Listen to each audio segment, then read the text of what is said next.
Okay. Thank you. Good evening, everyone. Make a start. And welcome to the Haverhill Planning Working Party. Agenda item 1, which we welcome, which is to note that this working party is no delegated or has no delegated authority and may only make recommendations to full council. Urgent actions may be taken under the delegated authority given to the clerk and me, the chair. Thank you. Item 2, apologies for absence, Vicky. Not received. Okay, thank you. Item 3, declarations of pecuniary interest and requests for dispensations. Anyone? No? Okay. Minutes from the previous meeting. Could you put them up, please, Vicky? As they came on separate days, didn't they? Because there was a new one put out. So I have difficulty looking on my phone. But thank you. Okay. I don't know what page it is, I'm afraid. If you can go up a bit, please. It's 290. Okay, thank you very much. 291.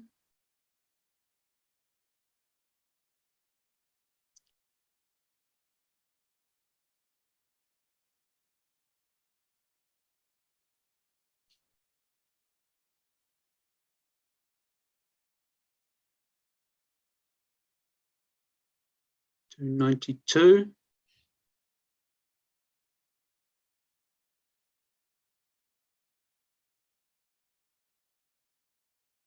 Right, there's one there. Well, can we have item 5 as well while we're here, really, which is matters of arising, because I've noticed that we've got the Councillor Burns has contacted the family history group with a request that they might like to suggest more road names for the Great Willsley development. Is there been any thing come back on that, really? That's a not item on the agenda. Oh, there is. Sorry, I apologise. Right, next one, page 293. Okay. 294.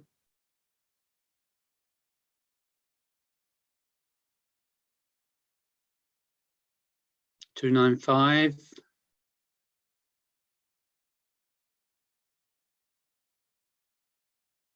296.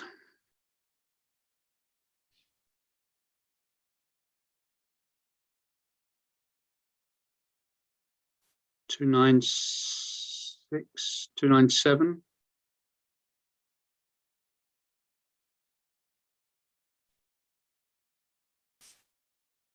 Any comments at all, anyone? Councillor Brown, I noticed your hand went up. Is that because you was going to say about it was on the agenda? Yeah, right, I think. Thank you. 298.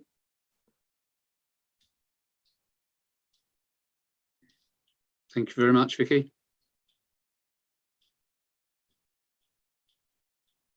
Okay.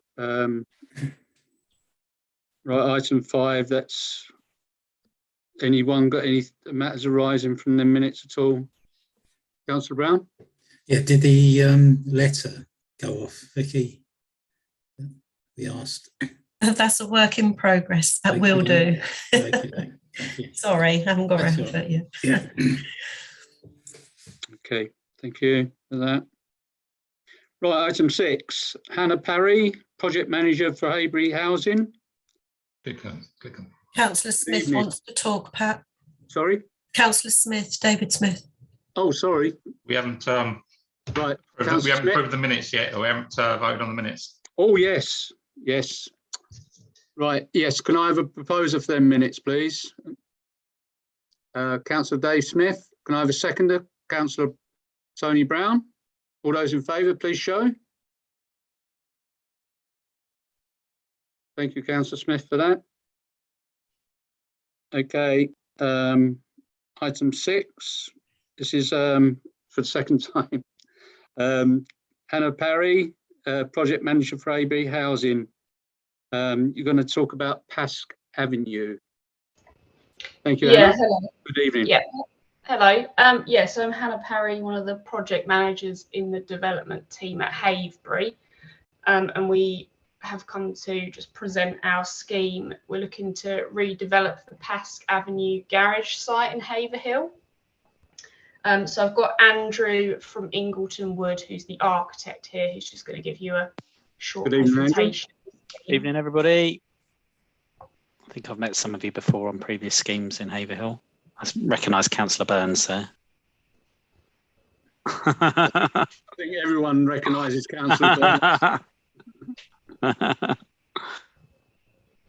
thank you, Hannah, or is it Andrew? So, Andrew? yeah, what I'll do, let me see if I can share my screen with you. That's probably the easiest way to do it. Yes, please, yeah. I have to work out how I do that now. Hold on. I don't know if have I got permissions to share screen? You should have. You should have. It doesn't seem to give me the option to share screen. Oh, there we go. Share screen. Here we go.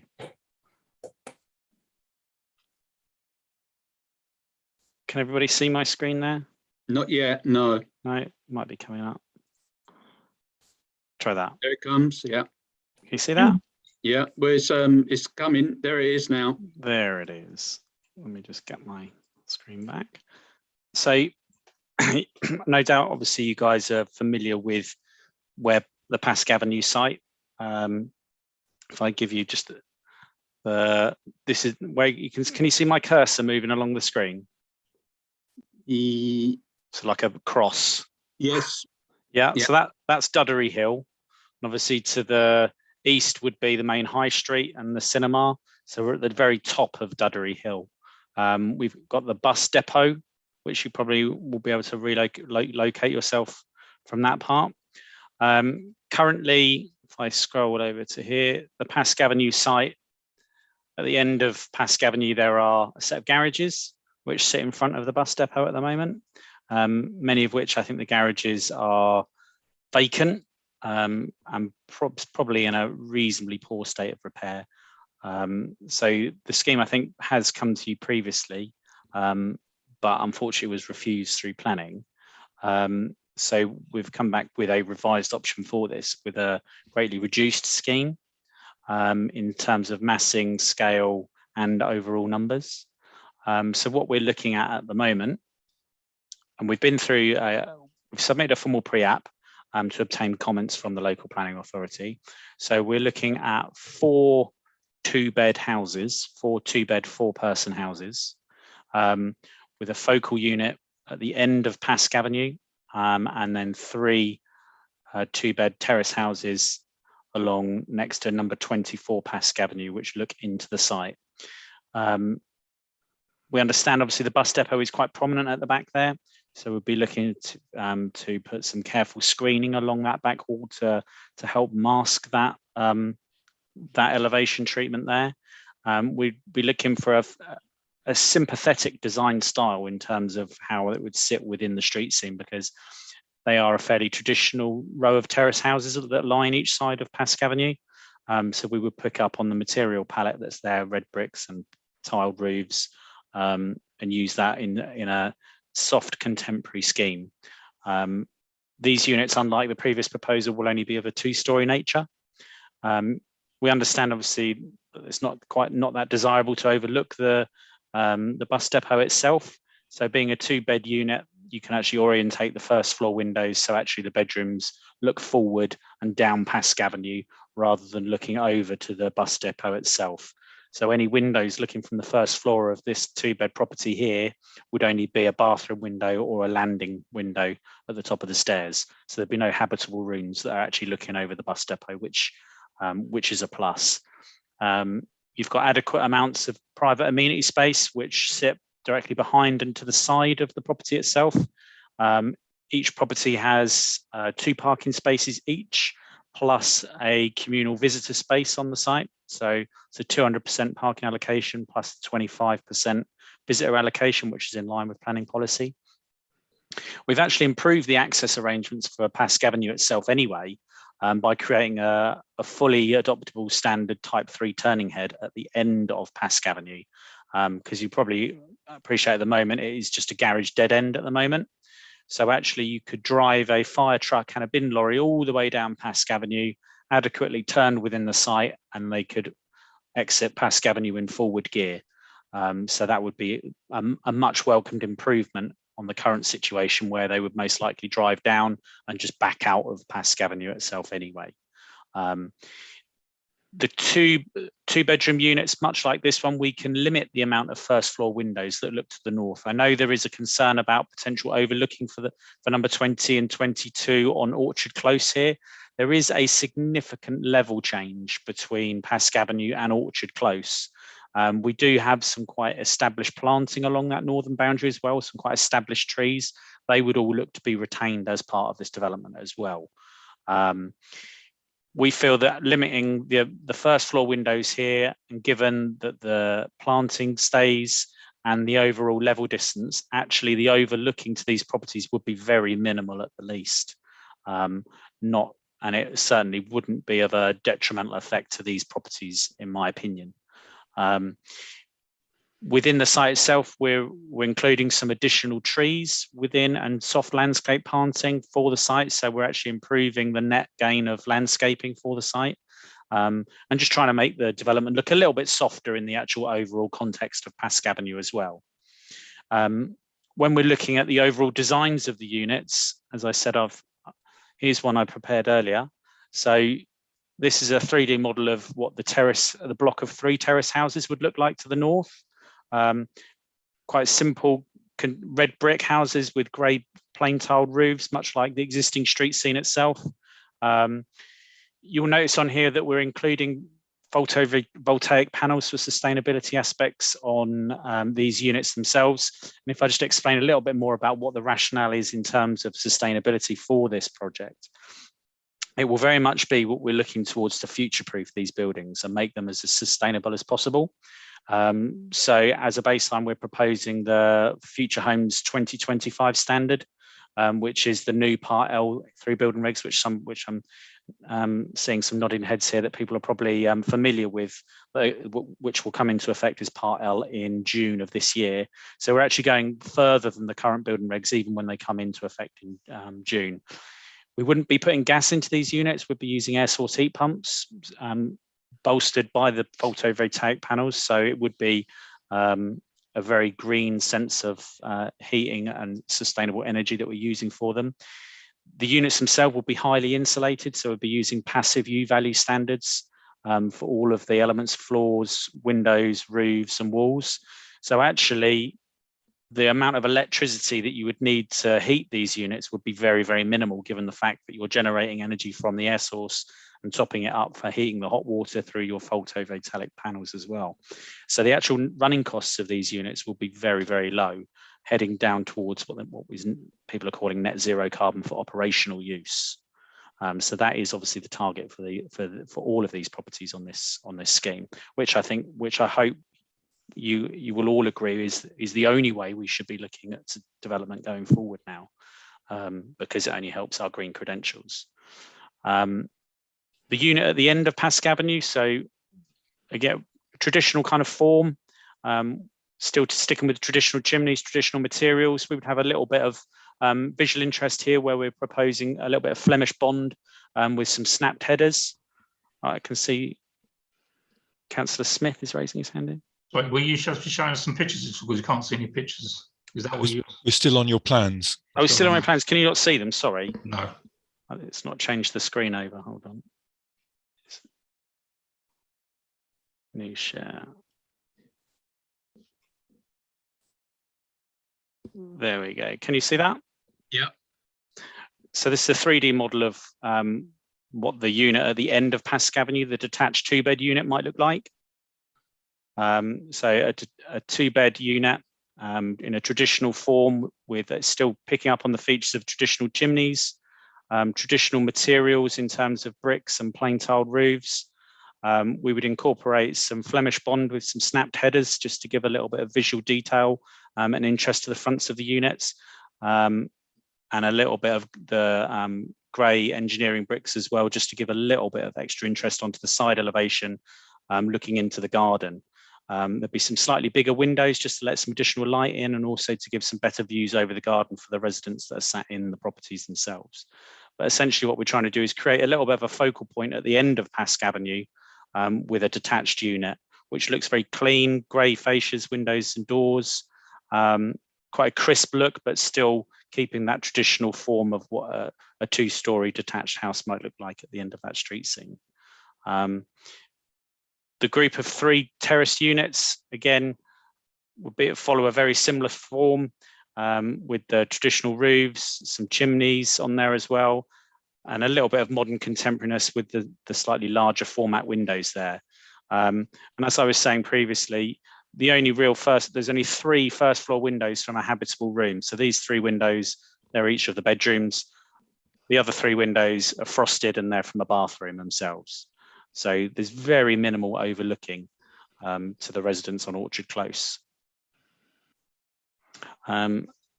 And that really is a brief kind of whistle stop of what we're looking towards at Pask Avenue, and I'm kind of welcome to take any questions if you have them. Right, Councillor Stitchcombe, first one I saw. Thank you, Chair. Andrew, what are your chimneys serving? So they're not actually, they are fake chimneys as such. So they are aesthetic because we're not having any like fuel burning appliances that are in there. I wondered if you're into log burners or something, and No, I was going to protest if you were. No, they're only fake. So the one on this one here, the one on that one, actually at ground floor level, it gives you a little bit of extra storage in your kitchen, to be honest. So it's just all additional storage. But it's the aesthetic that we're trying to keep of the traditional approach, but still making it functional at the same time. Same as the street scene, obviously, yeah. Thank you. Councillor Burns and then Councillor Brown. Yeah, thank you, Andrew. My big concern is over the existing residents, as usual. Great that you know, you finally, Haverhill anyway, not yourself, you're not Haverhill, but Haverhill themselves have actually come to their senses in terms of designing something that fits in with the street scene. But my major concern is there are over 30 garages on that site. No facilities are being given to the existing residents. Haverhill was given all this land 21 years ago now, with the proviso that they do not upset the existing residents. That was part of the original, as I vaguely remember it, the thing that went out to all the tenants all those years ago. The fact that Haverhill have failed to maintain those buildings, those garages, is down to Haverhill, nobody else. So what you're doing is you're knocking these down, you're replacing them with 4 houses, which is great. But what you're not doing is you're basically taking away all the parking facilities for all those houses down Pask Avenue. Those garages were built for the houses in Pask Avenue. That's what they were there for. They're not there as a let's give somebody a garage that's on the other side of town. And all the people who do use those garages, they may be only few and far between. That's primarily because Haverhill, about 3 years ago, deliberately stopped renting them to anybody. So I have a big problem with supporting a scheme that basically the NPPF specifically states that you should not you should not degrade the facilities of existing residents by developing something. So this is not an architectural problem. This is a Haverhill senior management problem. They need to get their act together and sort this out. Thank you. Thank you. Councillor Brown and then Councillor Greeny. Yeah, thanks, Andrew. I obviously would agree with a lot of what Councillor Burns has said, but looking at the buildings themselves, the heat efficiency measures, the heat pumps, etc. That's good. But could you actually work up some projections around running costs?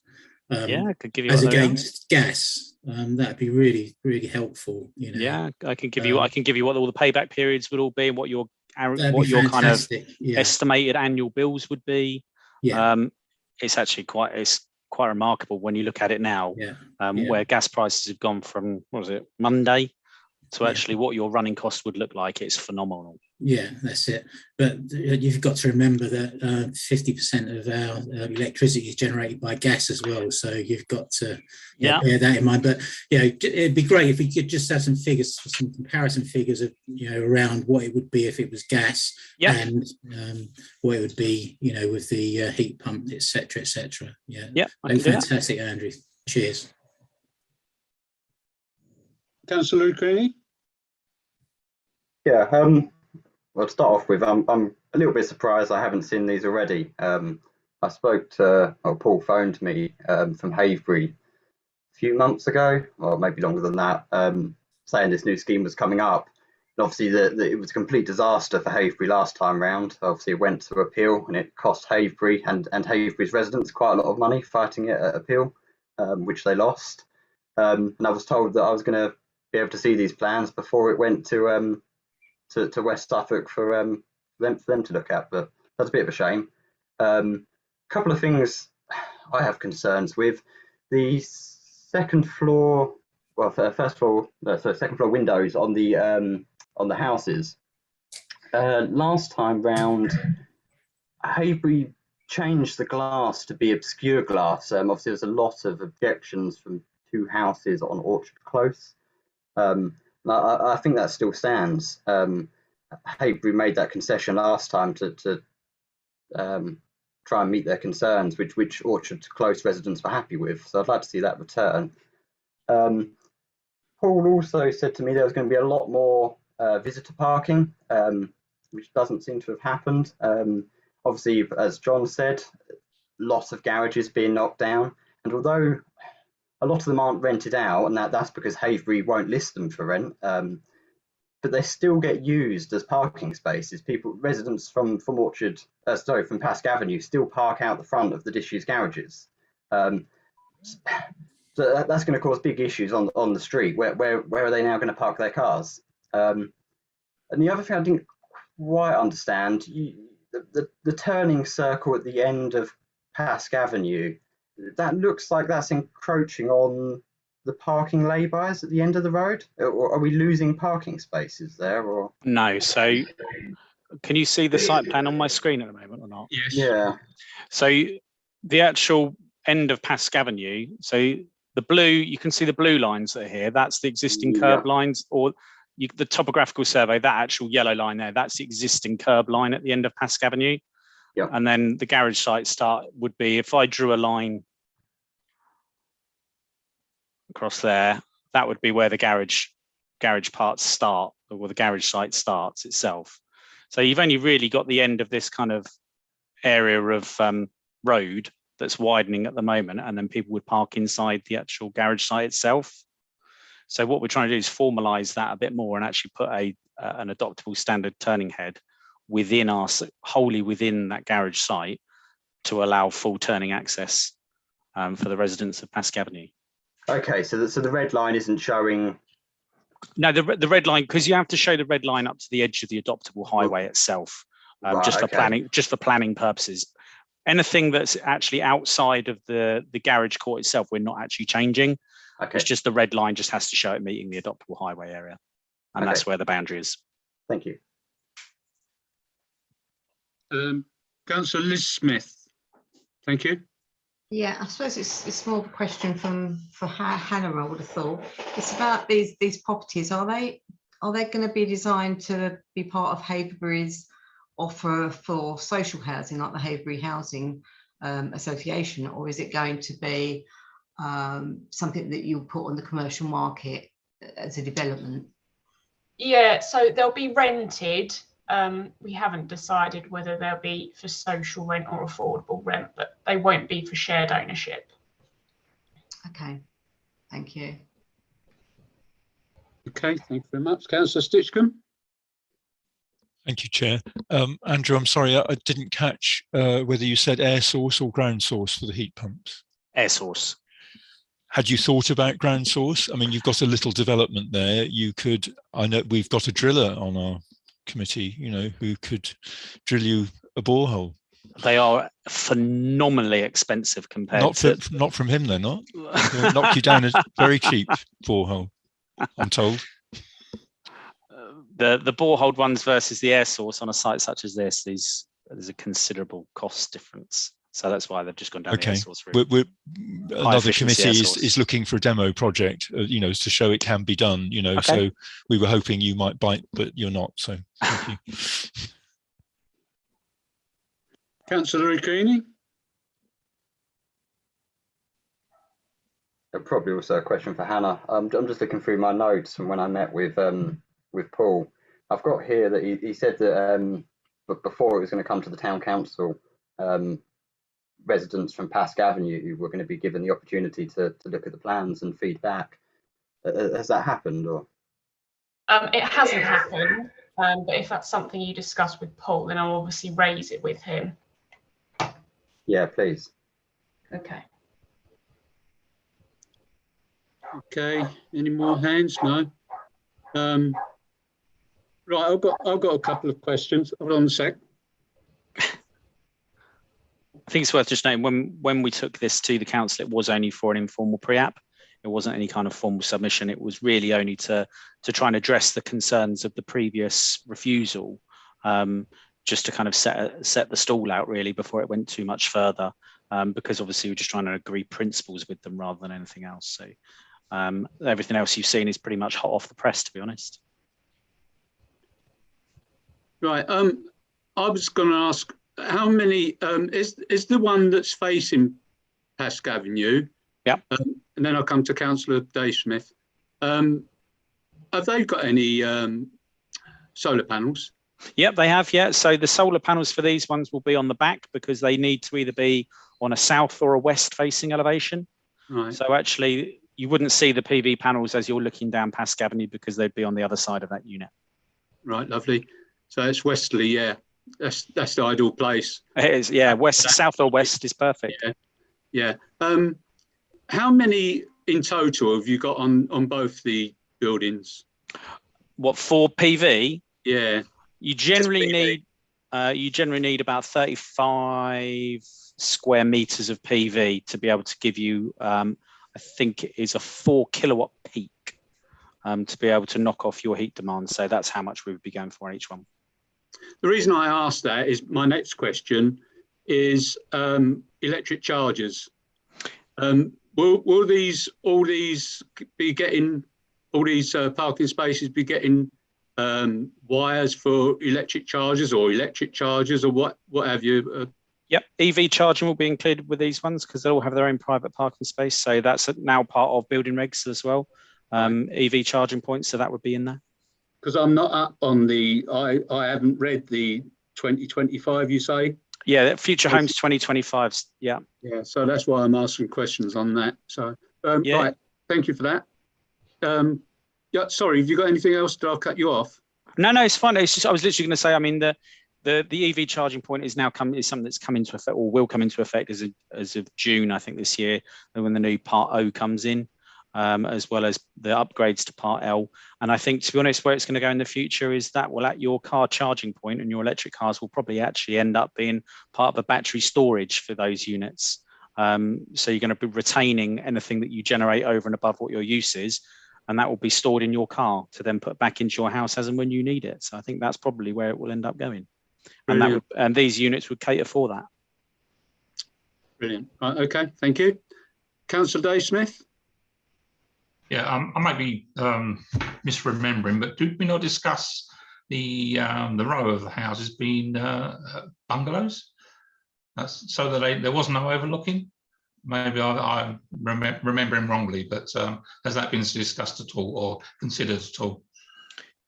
So we do recognise that the previous application started with houses along that location, and I think was then subsequently revised to 3 bungalows along that area to avoid that.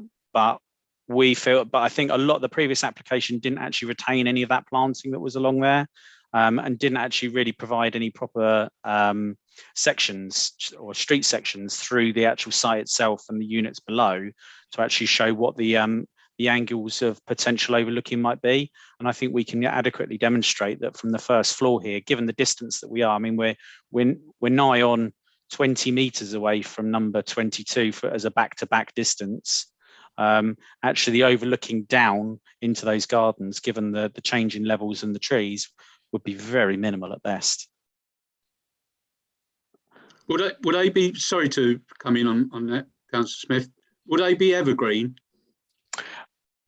For the life of me, I can't remember what the trees are, what the existing trees are at the moment that are along that boundary, because we would look to retain whatever there is at the moment. Oh, right. Right. So we're not looking to remove and replant. Oh, right. Okay. Right. Is there any more? Bear with me. No? No?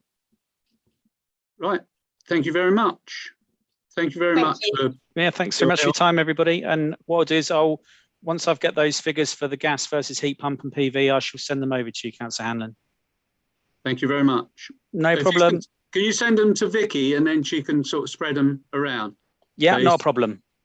Thank you very much. No problem. Enjoy the rest of the meeting. Yeah, thank you. Thank you. Bye. Bye. Okay. Item 7, road names. Great Willsley Development. To follow up on the request from Councillor Burns for members to submit ideas for the new roads at the Great Willsley Development. Councillor Burns? Yeah, just before members discuss, I have submitted a load of names to Red Road based on their request to me direct, which was World War II casualties that are buried in Haverhill Cemetery of non-UK nationals, such as the Czech Airmen that we recently commemorated, plus I think it was 3 or 4 other names of veterans who recently died. Well, I say recently, probably the last 30 years. But they are still keen to get as many more names as possible, whether it's a theme or whether it's individual names or anything like that. And I did send you all the existing use of those names, if you can understand those plans I sent you. Thank you. Thank you very much. Will that cover them all, or no? Right. Okay. No, there's going to be hundreds of roads there, Chair. Right.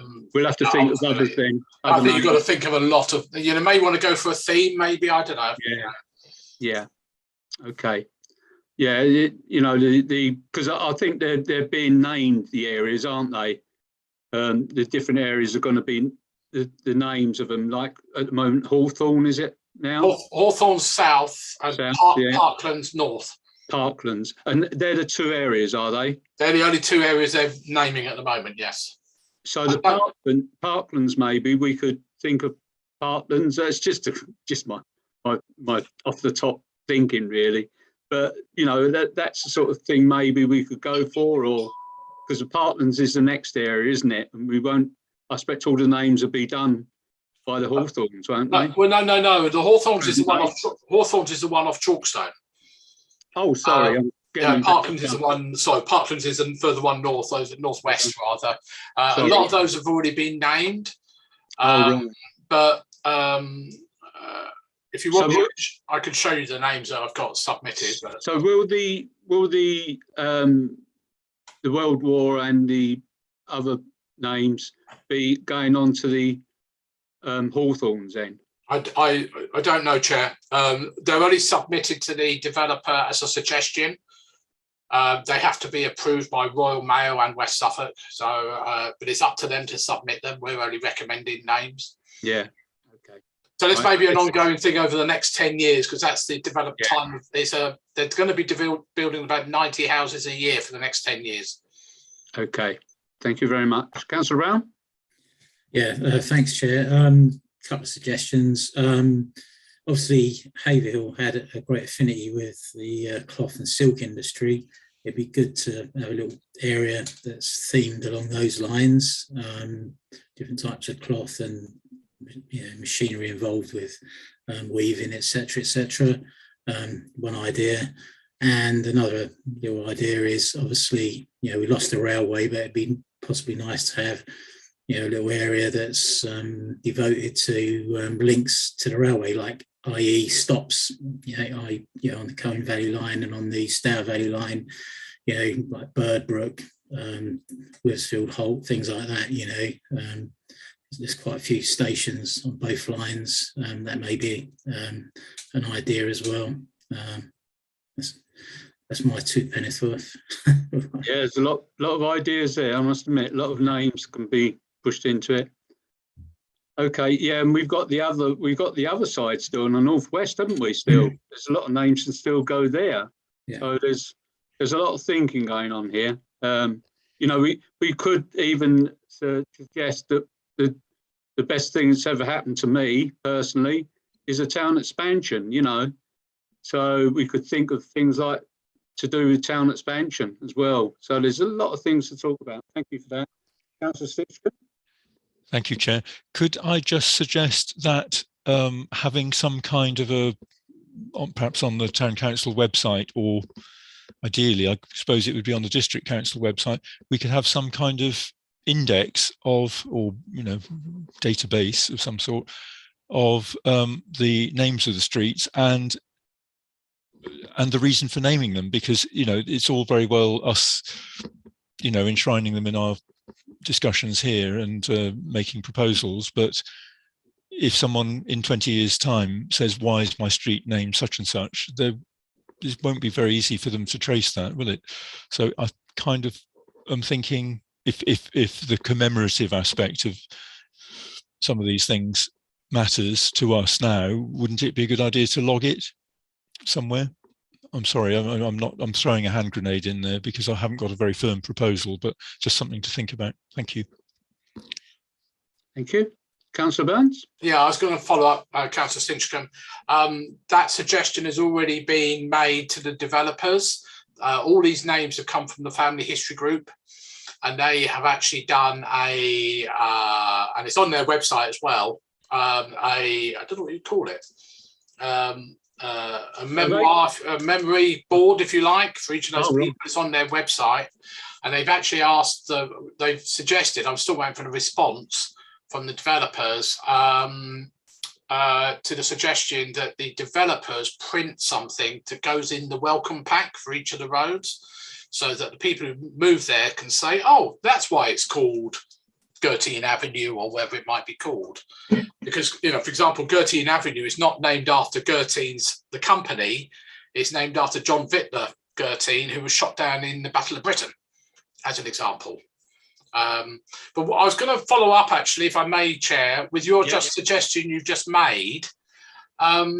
One thing, what you were saying about, the overspill, and that, maybe it might be quite good to have something like, I don't know, Millwall Way or Woolwich Road, or I don't know.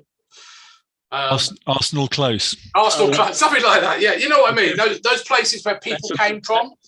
That's one of the really good ideas, I must admit, as a Millwall supporter. Yeah. Okay. You better say Hayes as well, where I came from. Okay, thank you. Councillor Liz Smith. I just suggested that to John. I just suggested that to Dave just before you said, and he was like, "Oh no, I don't think so." So I didn't leave it honest. I think most people are trying to forget where they've come from. I was suggesting something like Lewisham Way or Camden Road, or things like that.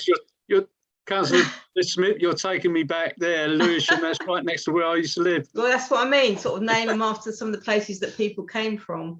Although perhaps we don't want Thurrock Way, but Yeah, why not? Why not? It's what I'm saying. It helps, because obviously connections. The young people that live here, their grandparents must have come from all around there. So parents. That's all to do. That's a really, really good idea. Really good idea. Councillor Bates. Thank you, Chair. when I lived in North London, the area that I lived in, all the street names were after Yorkshire towns.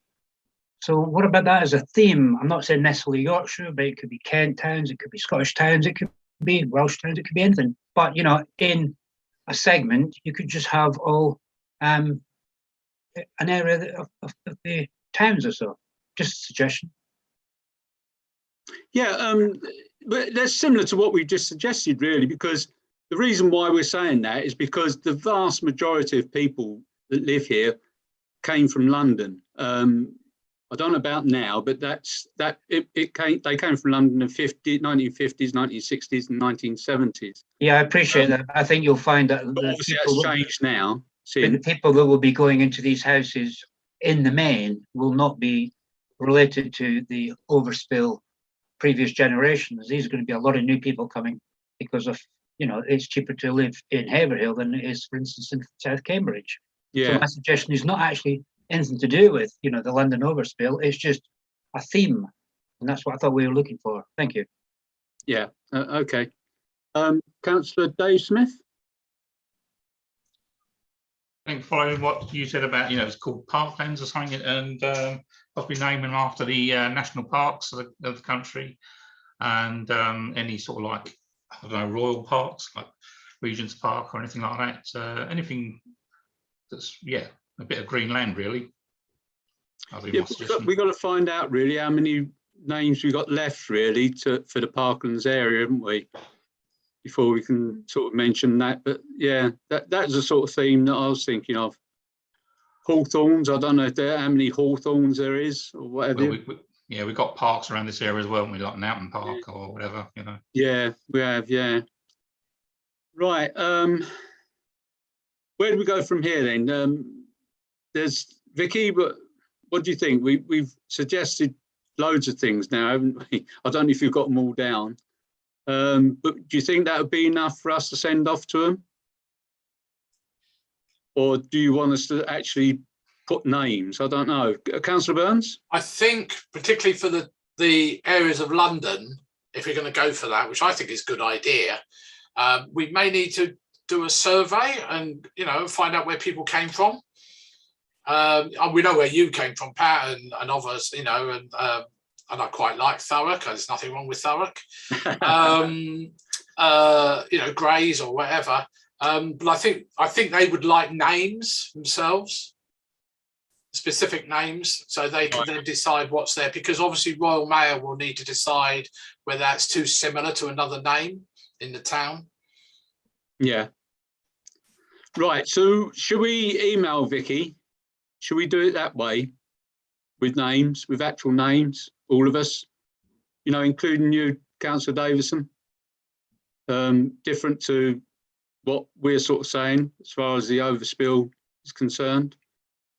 Oh, sorry, Councillor McManus, when we finished, I've got to apologise to you, by the way. But have you got anything to, you know, suggest as far as names is concerned, or are you sort of quite happy with what we're saying?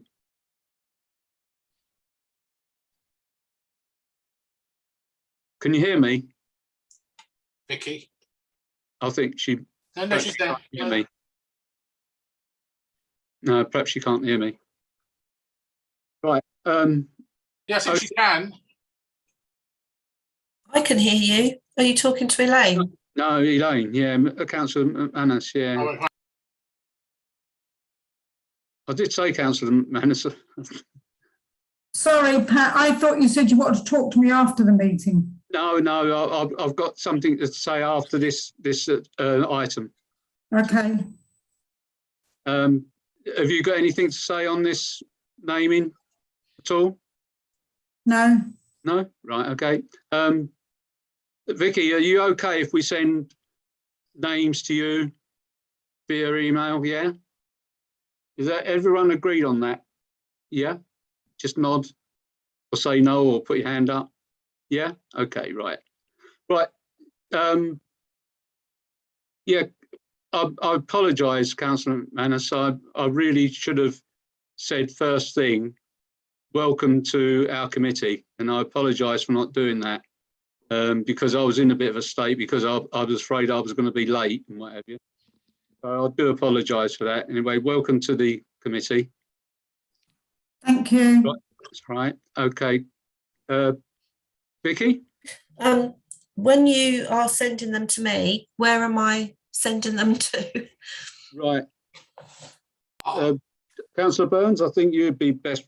I would send I'll drop you an email address, Vicky, but at Redrow.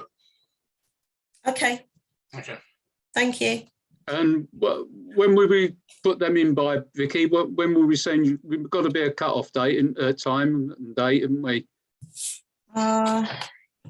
Yeah, well, maybe not this week or next week, because I'm on holiday, so you've got a couple of weeks. Right. Okay.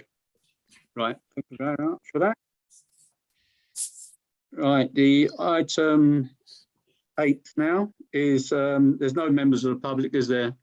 No. This is for members of the public to speak on matters other than the applications. There's no members. Okay. Next item is item 9, to consider planning applications to West Suffolk Council. There's no members of the public. Right, list A, there's no list A. No comments at all on list A. List B.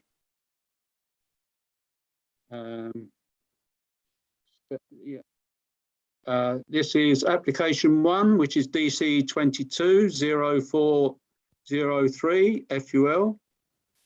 Small a, change of use from retail shop, open bracket, class E, close bracket, to cafe and bar, open bracket, class E, and sui generis, close bracket.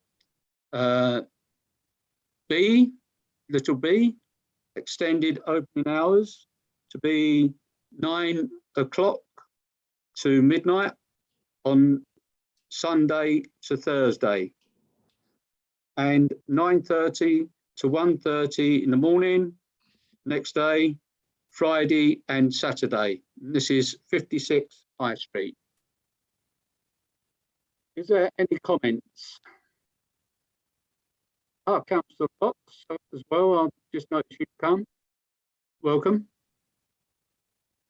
You mostly was just your name, but I've noticed you've come online now. Okay, any comments at all? No? Councillor Burns? I thought Councillor Fox was going to talk, but maybe not. I can do if you want. Oh, right. Yeah, okay. Councillor Fox, why not? Yeah, it's about the residents that live above the premises. Some of them are key workers. They're late night workers as well, some of them. One of them is, she works from 7 in the morning till 10 at night. She does very long shifts. And she's worried that like a weekend when it might hang over the music, that she's not going to get any sleep before she goes to work and things like that. And she doesn't want the sort of people that might go there to be there, because obviously she lives there. She doesn't want bottles being smashed outside or anything like that, and it's noisy and everything else that goes with a place like that, really. Thank you for that. They have got security staff, but only on a Friday and Saturday, I read, and they are putting insulation in to try and stop the noise as well. I've also read on that. Councillor Burns and then Councillor Dave Smith. Yeah, following on from Councillor Fox, I received an email yesterday, I think it was yesterday, from one of those residents. I've advised them what to do in terms of submitted their objection to West Suffolk, and obviously encouraging anybody else who that. I haven't been able to determine whether actually the residents have actually been asked to comment on this application, which by law they should have been, as they are directly affected by it. As you know, the planning application only went in once I had complained to licensing, who took absolutely zero interest at all in the residents. They actually specifically said, West Suffolk licensing, it is not their job to advise residents of a potential noise issue. And it's not their job to advise planners either. So I sent it to planning and said, first of all, it needs planning permission anyway. And are you aware of this? Well, of course, they weren't aware of it. There was no planning application at the time. So the resident quite correctly is, and I'm quite happy to put it on screen. I've just redacted it. If you would like me to. Yes, certainly. Yeah, bear with. Let me just do this. Oh, hang on. You shouldn't be seeing that. Bear with, sorry. I don't know why it's done that. It shouldn't have done that. Sorry. Why it's doing that now. Can I just say, John, while you're doing that, they received no letters. They received no notification of anybody, not their landlord, the estate agent, or anyone. No, okay. You should be able to see that now. Yeah. And this is what I feared in terms of the notification. These people are directly above the premises. They've received nothing from planners as per law of notification of a planning application. The only notification is on the lamppost outside.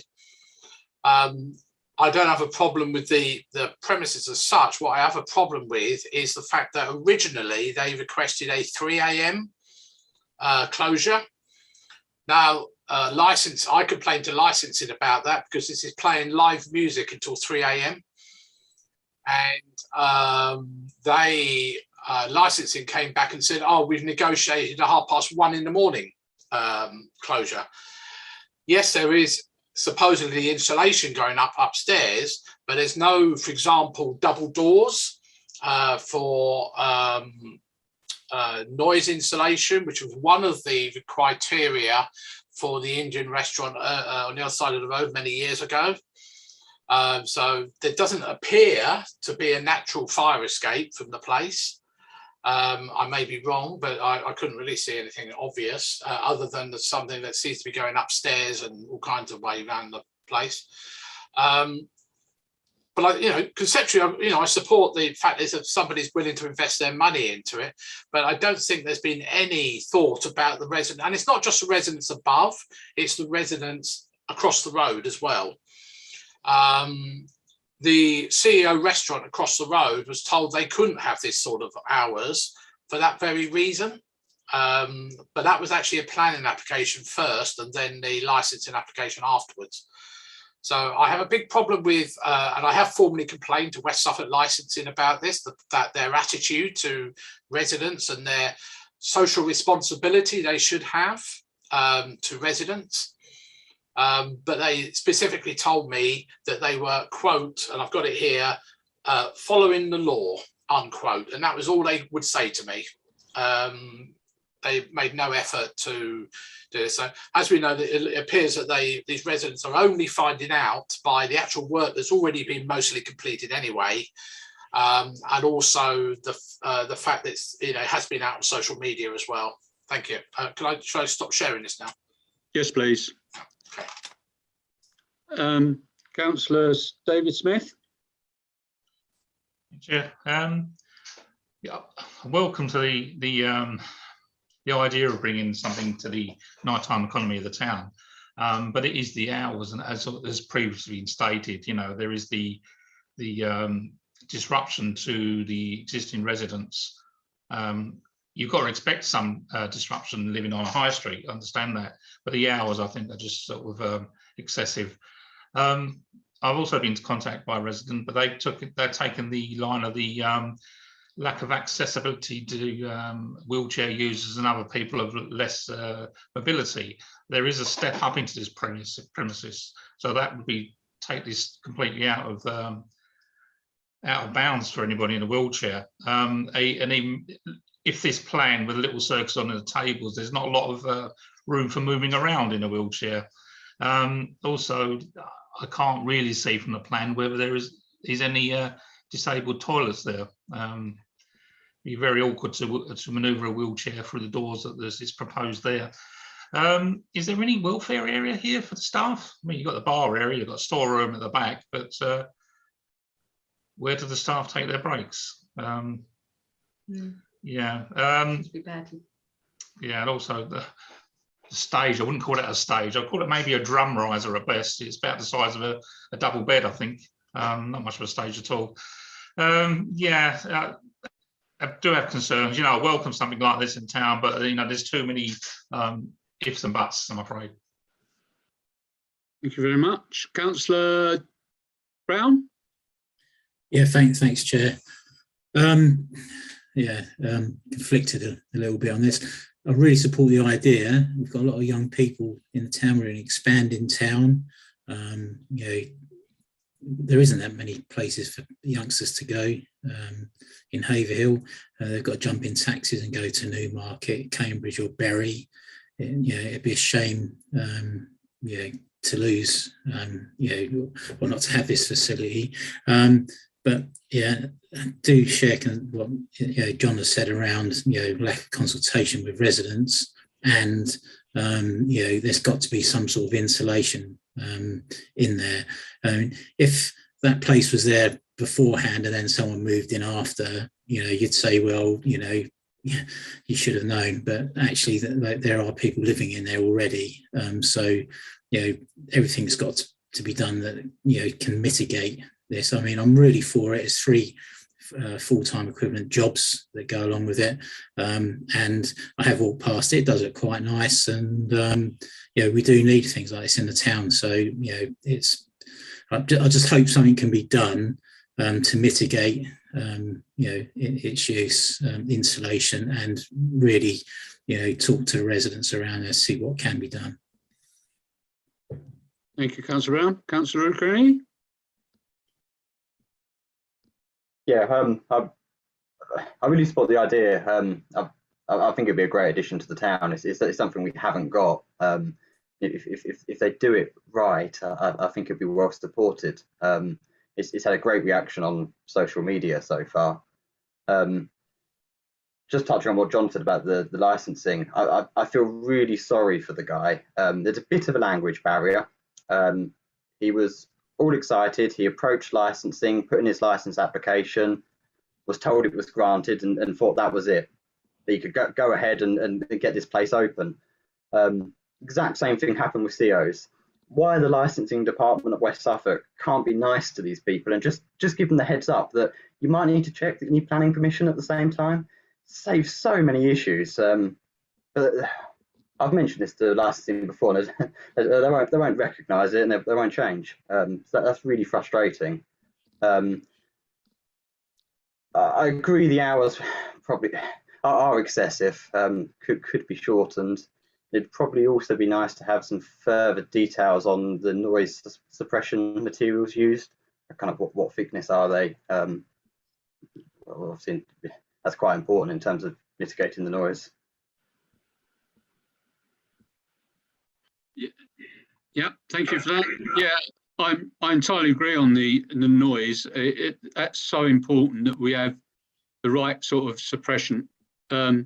I just wonder about the windows as well, whether they will be sufficient to block out the noise, whether they're double glazed or whether they're not, that sort of thing. Councillor Fox? They're single glazed upstairs in the flats. Right, that needs to go on the objections then. Thank you for that. Councillor Burns? Sorry, I was just going to reiterate the fire exit side of things. I hadn't even thought about the disabled access, which obviously now looking at the pictures, you realise what a step up it is into the area. So that's obviously excluding people, whether the toilets they appear to have. I don't know how big those doors are, for example. My big concern is the fire exit, because it is going, I'm assuming, upstairs by the looks of things. But if you are disabled and you've got a fire near the front door, how are you going to get out? There's stairs there. So in terms of, and I know this is probably a building regulation side of things rather than the planning thing. But I think that needs to go in there. I don't know if you've realised that there are steps for the fire exit at all.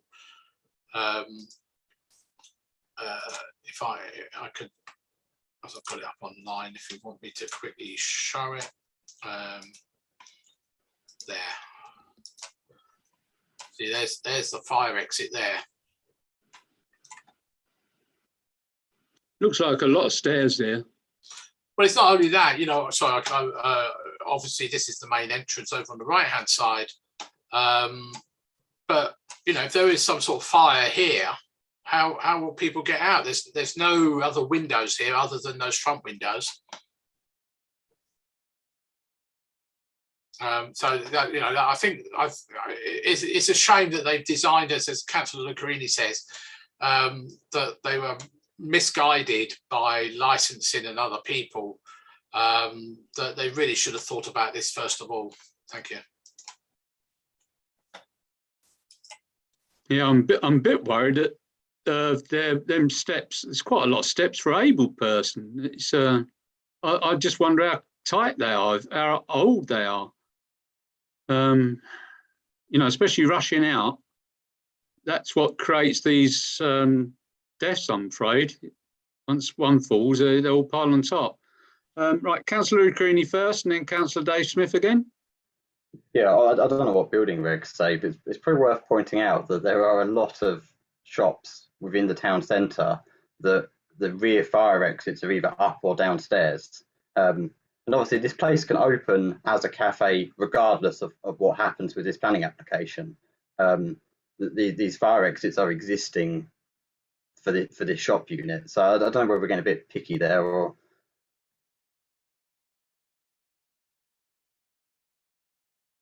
Yeah, well, the ones that are already there, we can't comment on it. We can only comment on this particular planning application, can't we? So, right, okay.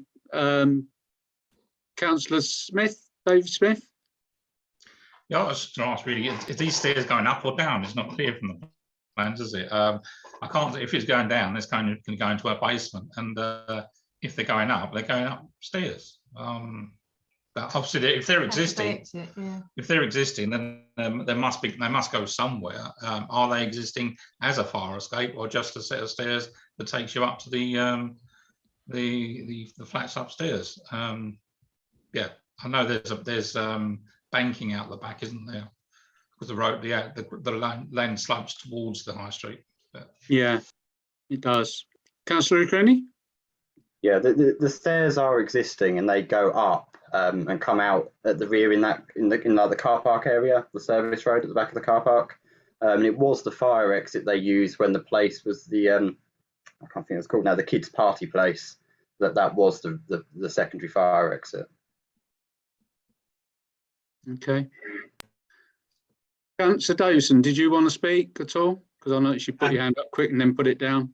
I did, but Councillor Lucarini said exactly what I was going to say. The fire exit is going up. Thank you for that. Thank you. Okay. Right, have you got that, Vicky? Right, can I have a proposal for something then on this one? Whether we object it or whether we, whether it's neutral. Councillor Brown? Yeah, I'd like to propose neutral, but with our concerns. We want to support the business and nightlife for our youngsters, but also we've got great concerns around the residents, and make sure that everything is properly mitigated and the hours are suited to everyone as best as they can. Yeah. Yeah, and it's the insulation up to standard, really. Yeah. Councillor Sitcombe? I'll second that, Chair. Thank you very much. Vicky, have you got all that? Yeah. Thank you very much. All those in favour, please show. All those against? Okay, thank you very much. Carried. Just make one final comment, Chair. I know. Yeah. Just to clarify, I've just been looking at the fire regs. but up to 60 people, one fire exit is required on top of whatever you provide. More than 60 people, up to 600, 2 fire exits are required. Just to let you know. Anyway, that's what the building regs say. Oh, you've sort of suggested something here. Is that all right for us to put in the comments? That no, well, you've already said about fire exits. That's a building regs thing anyway. Yeah, but we don't know how many the numbers that they're looking for, do we? Because I can't remember seeing anything. No, that might be on the licensing application. I don't know whether Councillor Lucarini can remember that. I'm sure that licensing and building regs will be all over that. You know, licensing one, they're not interested. No. Well, they've got their alcohol license that has been granted. Yeah. That's been granted to 1:30 in the morning. Obviously, the planning application could say something entirely different. Yeah, just for future reference, anyway. Yeah, but I'm thinking, do we need to put that in our comments? It should be up to 60 people. No, that's because that will be a building reg, and they would have to conform to building regs anyway. Okay, right. Thank you. Right, thank you for that. Application 2, which is DC 22-0484 ADV. 1 internally illuminated fascia sign for 56 High Street. Any comments on this? No? Councillor Dave Smith? Retrospective, isn't it? Yes, yeah. That's what I was going to say. Well, we still got to vote on it. I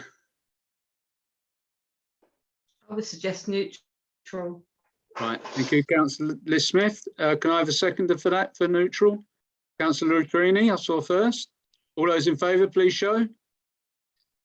Thank you. Right, back to the agenda, which is item 10, which is matters to report. Anyone got any matters to report? No? Right, thank you very much. Unusual, I can't remember anything, Chair. I've been out all day, so you give us a report for council, don't you? So yeah, I do, yeah, thank you. Yeah. Councillor Dave Smith.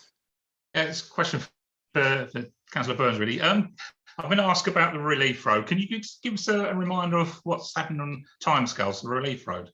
Okay, it has to, in theory, and this is only in theory, it has to be built by I think it's the 23rd of March 2023, which is 5 years after the first